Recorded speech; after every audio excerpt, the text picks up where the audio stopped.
તો આ જગતમાં આપણે બધા બંધાયા તો છીએ, પણ શેને કારણે બંધાયા છીએ?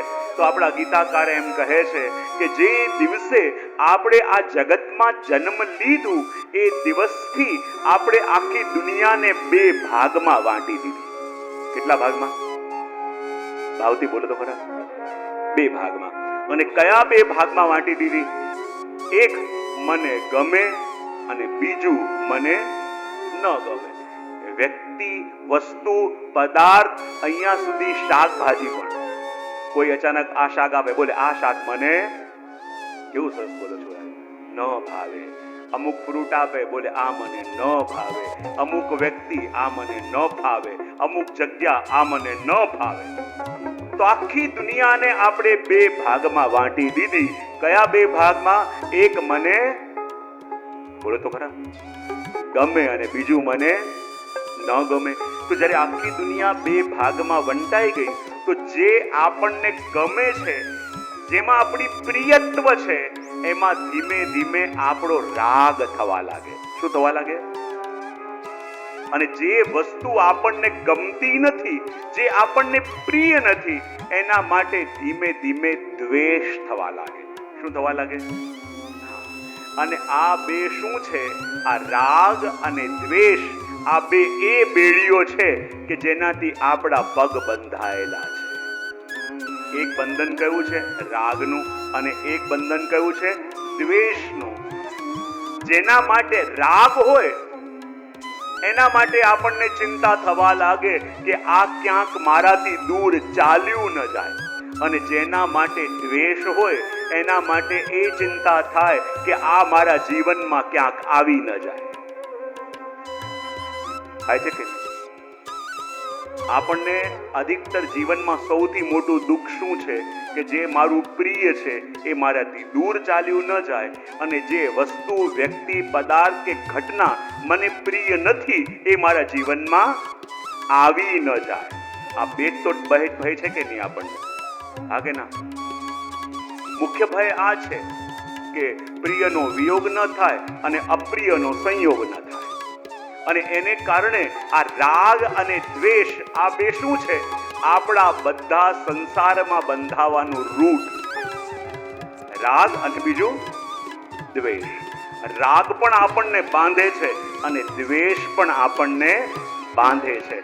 અને રાગ અને દ્વેષ, આ બે વસ્તુથી આપણે બંધાયા છીએ. અને એટલા માટે તો કહ્યું કે જે પોતાના, ભગવાન કહે છે કે જે પોતાના બધા જ કર્મોને મારા ચરણોમાં અર્પણ કરી દે છે, હું એને મૃત્યુ રૂપી કાળના મુખથી પણ છોડાવવા વાળો થઈ જાઉં છું.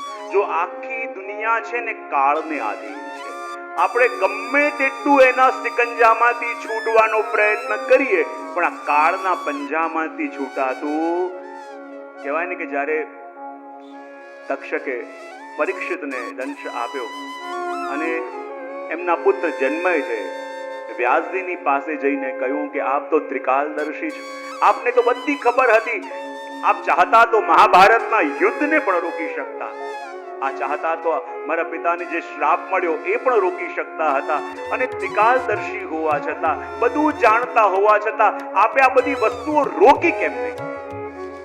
ત્યારે વ્યાસજીએ કહ્યું કે જો આ બધું નિયતિને આધીન છે, આ બધું કાળને આધીન છે, અને વિધાતાએ કાળમાં લખ્યું છે તો એ થઈને જ રહે. જન્મે જે કહેવા લાગ્યા, હું એવું નથી માનતો, યદી આપણને ખબર હોય કે આ થવાનું છે તો પછી આપણે એમાંથી બચી પણ શકીએ. અને આપ જાણતા હતા કે આ બધું થવાનું છે, મહાભારતનો યુદ્ધ થવાનું છે, પરીક્ષિતને શ્રાપ પડવાનો છે, આપ ચાહતા તો ટાળી શકતા હતા, ચાહતા તો એમને સાવધાન કરી શકતા હતા, અને જો સાવધાન કરી દીધા હોત તો આટલી મોટી હોનારતો થતા બચી ગઈ હોત. વ્યાસજી કહે કે જાણતા હોઈએ ને તો પણ આ કાળના પંજામાંથી કોઈ બચી ન શકે. જન્મ છે કે એ વાતો માનવા તૈયાર નથી. હું કેવી રીતે માનું? માણસને ખબર હોય તો માણસ સાવધાન રહી શકે, અને સાવધાન બની શકે તો કેટલી દુર્ઘટનાઓ ટળી શકે. આપે સાવધાન કેમ ના કર્યા? વ્યાસજી કહે જન્મે છે તને એમ લાગે છે કે વ્યક્તિને બધું ખબર હોય તો એ કાળમાં લખેલી વસ્તુને ટાળી શકે? બોલે હા, ટાળી શકે.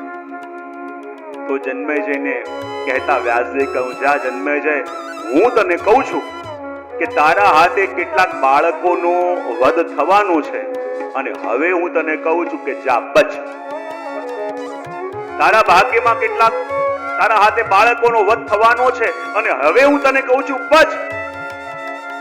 એ કહે છે પણ એનામાંથી બચવાનું શું અને બચવા માટે સાવધાની કઈ રાખવાની? ત્યારે જન્મેજયને વાત સાંભળીને વ્યાસજી કહું જો એમાંથી તારે બચવું છે ને તો તને એના ક્લૂઝ આપું છું, તને બધા ઉપાય આપું છું અને બચી શકે તો બચીને બતાવજે. બોલે થોડા સમય પછી તારી પાસે એક ઘોડાનો વેપારી આવશે, એની પાસે ઘણા બધા ઘોડા હશે, તને વેચવા માટે આવશે. એ બધા ઘોડા હશે એમાંથી એક ઘોડો એવો હશે કે જે શામ રંગનો હશે અને જેના કાન સફેદ રંગના હશે. તું બધા ઘોડા લેજે પણ પેલો ઘોડો લેતો નહીં.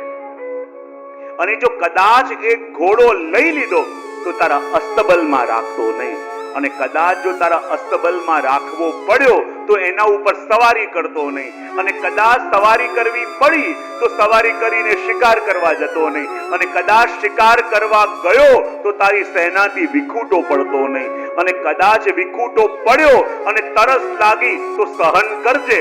પણ ત્યાં કોઈ માથે પાણીનો ઘડો લઈને જતી હશે સ્ત્રી, એનાથી વાત કરતો નહીં. વાત કરે તો કરે, એનો ચહેરો જોતો નહીં. ચહેરો જુએ તો જુએ, એના પ્રેમમાં પડતો નહીં, અને એના પ્રેમમાં પડ્યો તો પડ્યો, એની સાથે લગ્ન કરતો નહીં. હવે જા બચ. મેં તને બચવાના બધા ક્લુ આપી દીધા, બધા ક્લુ આપી દીધા છે કે હવે બચીને બતાવ. જન્મેજય કે જો આપે બધી વસ્તુ મને કહી દીધી એટલે મારે સાવધાન રહેવાનું મને હવે અવસર મળશે કે નહીં મળે. અને ખરેખર થોડા દિવસ થયા અને ઘોડાનો વેપારી આવ્યો, અને જ્યાં 250-300 ઘોડા લઈને આવ્યો હતો, અને જેમ વ્યાસજી સાવધાન કર્યો હતો એ જન્મેજય જોયું તો એ 300 ઘોડાની વચ્ચે એક ઘોડો એવો હતો જે આખા શામ રંગનો અને એના કાન સફેદ રંગના. જન્મેજય સમજી ગયો કે જેમ વ્યાસજી કહ્યું હતું એમાં એ જ ઘોડો લઈને આવ્યો છે. એણે 299 ઘોડા ખરીદી લીધા પણ પેલો શામ રંગનો સફેદ કાન છે એ ઘોડો ન લીધો. જો જાણતા હોઈએ તો સાવધાન રહેવાય કે ન રહેવાય.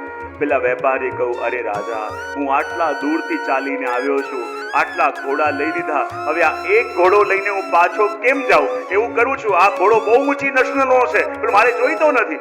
બોલે હવે એક ઘોડો લઈને આટલી દૂર જવું એના કરતા એવું કરું, આ ઘોડો હું આપને ભેટ આપું છું ફ્રીમાં. રાજા કે મારે આ ઘોડો ન જોઈએ. બધા સેનાના લોકો કહેવા લાગ્યા કે આ બહુ ઊંચી નસ્લનો ઘોડો છે, ભલે આપ ન બેસતા પણ રાખી એમાં વાંધો શું છે? પેલો રાજા ના કહેતો રહ્યો પણ બધા કહે કે આ ફ્રીમાં આપી રહ્યો છે અને આટલી દૂર ક્યાં જાય, આટલા ઘોડા આપણે લીધા, એવું કરી એમને રહેશે. એટલી ના પાડી હતી, ન રાખતો પણ ઘોડો રાખવો પડ્યો.